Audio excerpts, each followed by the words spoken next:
नमस्कार दोस्तों, स्वागत है आप सभी का नीमी टेक्निकल क्लासेस में।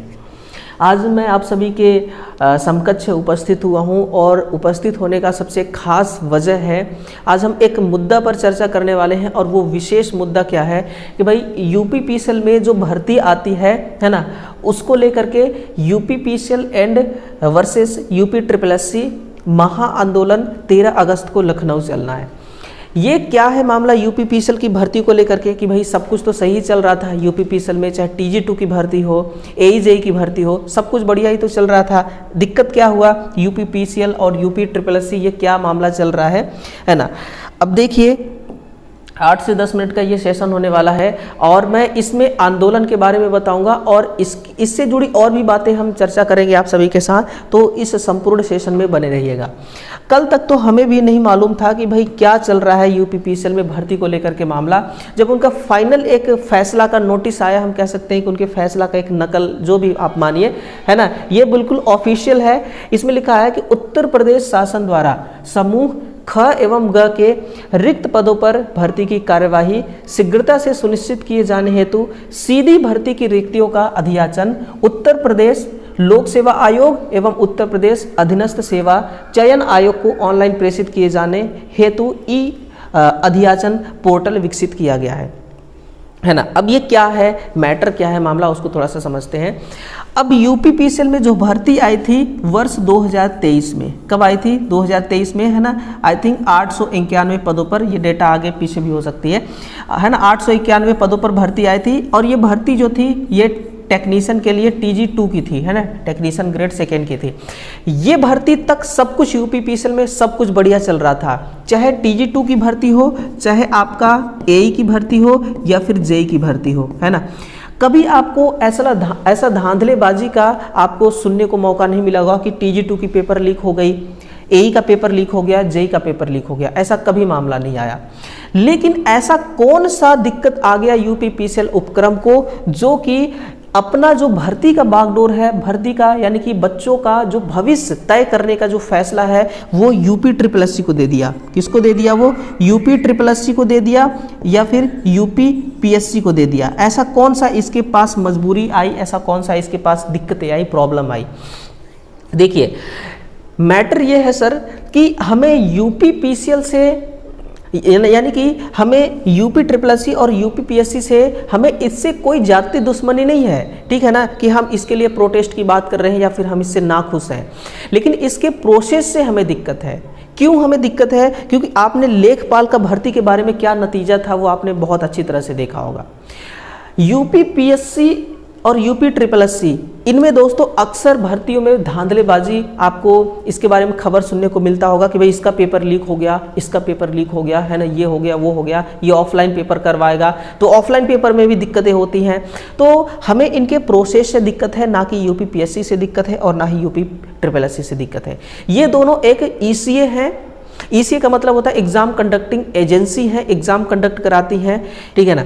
अब यूपीपीसीएल का कहना है कि आने वाली जितनी भी भर्तियां हैं, चाहे वो समूह ख की हो, चाहे समूह की ग की हो, उन सब का जो भर्तियों पर काम करना है वो इन दोनों को काम करना है, यूपी ट्रिपल एससी को काम करना है। अब यूपी ट्रिपल एससी क्या है कि यूपी ट्रिपल एससी जहां जहां जिसका एग्जाम कंडक्ट कराती है तो ये पीईटी के साथ कंडक्ट कराती है ना, ये क्या कराती है, पीईटी। अब ये पीईटी क्या है, देखिए पीईटी जो है ये पूरी तरह से नॉन टेक होता है। कैसा होता है, पूरी तरह से ये नॉन टेक होता है। यानी कि अगर इनके हाथ में चला गया, अगर इनके हाथ में आपके भर्ती का बागडोर चला गया तो फिर ये क्या लागू कर देंगे, ये पीईटी लागू कर देंगे, है ना, ये प्राइमरी एग्जाम टेस्ट लागू कर देंगे। और एक टीजी2 हो, एईजेई हो, है ना, यहाँ पर जो बच्चे सिलेक्शन होते हैं ना, वो किसके दम पर होते हैं, वो आपका होते हैं टेक्निकल के दम पर, है ना। यहाँ पर जो एग्ज़ाम होता है टोटल फाइनल 200 नंबर का होता है, जिसमें से 150 टेक्निकल होता है और ओनली 50 होता है नॉन टेक। अगर कोई छात्र ऐसा है जो नॉन टेक में थोड़ा सा वीक भी है, अगर नॉन टेक घसीट के किसी तरह से वो 20 से 25 नंबर ले आता है, 25 से 30 नंबर ले आता है ना, बाकी टेक्निकल उसका स्ट्रॉन्ग है, तो फिर इस 200 नंबर में वो अधिक से अधिक पकड़ बना लेता है। और फिर चाहे वो एई का एग्ज़ाम हो, है ना, चाहे वो जेई का एग्ज़ाम हो, इसके अलावा चाहे वो TG2 का पेपर हो, वो अपना सिलेक्शन आराम से ले लेता है। लेकिन अगर बीच में पीईटी लागू हो गया तो फिर दोस्तों हो जाएगी दिक्कत। पीईटी पूरी तरह से नॉन टेक होती है, यानी कि एक छात्र अपना नॉन टेक पहले स्ट्रॉन्ग करेगा, फिर अपना टेक्निकल स्ट्रॉन्ग करेगा, तब जाकर के उसको नौकरी मिलेगी।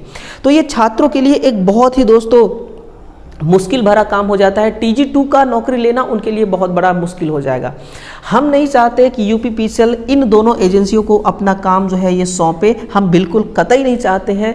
इसलिए दोस्तों हमारा एक ही मकसद है कि हम इसको आंदोलन के ज़रिए इनके इस फैसले को हम कैंसिल करवाएंगे, है ना, हम इसको रद्द करवाएंगे। अब रद्द करवाने के लिए हम कर क्या सकते हैं, हम क्या कर सकते हैं? हमारे हाथ में दोस्तों सोशल मीडिया है, इसके अलावा क्या है? इसके अलावा और भी एक तरीका है जिसको हम कहते हैं आंदोलन, जिसको हम क्या कहते हैं? आंदोलन, है ना। तो आपको क्या करना है? अब आंदोलन करना है। कैसे आंदोलन करना है? बिल्कुल नियम के तहत आंदोलन करना है। ऐसा नहीं कि हम मतलब कि बॉर्डर पे लड़ाई करने जा रहे हैं कि भैया हम इसको नहीं चाहते फिर भी तूने क्यों ऐसा कर दिया, या फिर हमारे हिसाब से क्यों काम नहीं हो रहा है। हमें बॉर्डर पे जा कर के लड़ाई नहीं करना है, हमें आंदोलन करना है, वो भी विद परमिशन।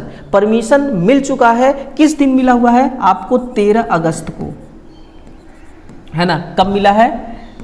13 अगस्त।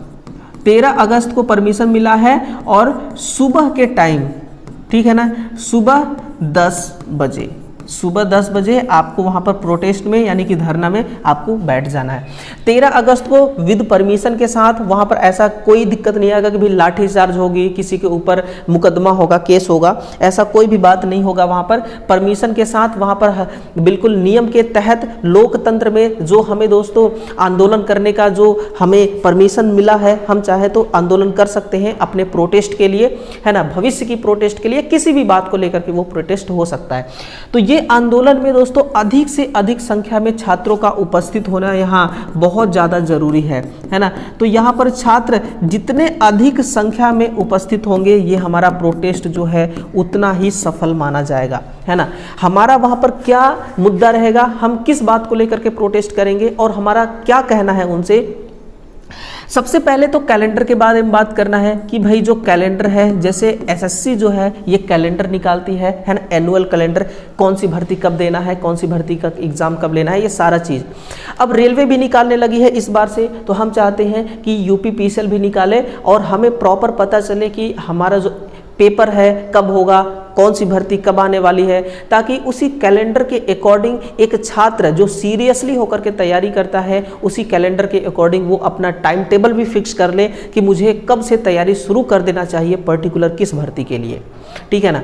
तो आंदोलन में उत्तर प्रदेश के अधिक से अधिक छात्रों को वहाँ पर एकजुट होना है, अधिक से अधिक टीचरों को एकजुट होना है और 13 अगस्त को सुबह 10 बजे दोस्तों, है ना, इस आंदोलन को सफल बनाने के लिए आप सभी से मेरा विनम्र आग्रह है कि अधिक से अधिक संख्या में पहुँचे छात्र और फिर वहाँ शांतिपूर्वक अपना जो बात है उस बात को रखें। सरकार का फैसला भी बदलेगा, है ना।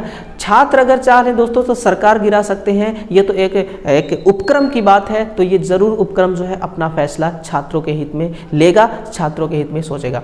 तो छात्रों के उज्जवल भविष्य के लिए दोस्तों हम कामना करते हैं और छात्रों के उज्जवल भविष्य के लिए छात्रों को अब मैदान में उतरना ही होगा, ठीक है ना। तो इसी बात को लेकर के दोस्तों मैं अपने लफ्ज़ों को यहीं पर अल्प विराम देना चाहूँगा। इस आंदोलन में अधिक से अधिक छात्र और टीचर पहुँचे, यही हमारा आप सभी से अपील है। Thank you.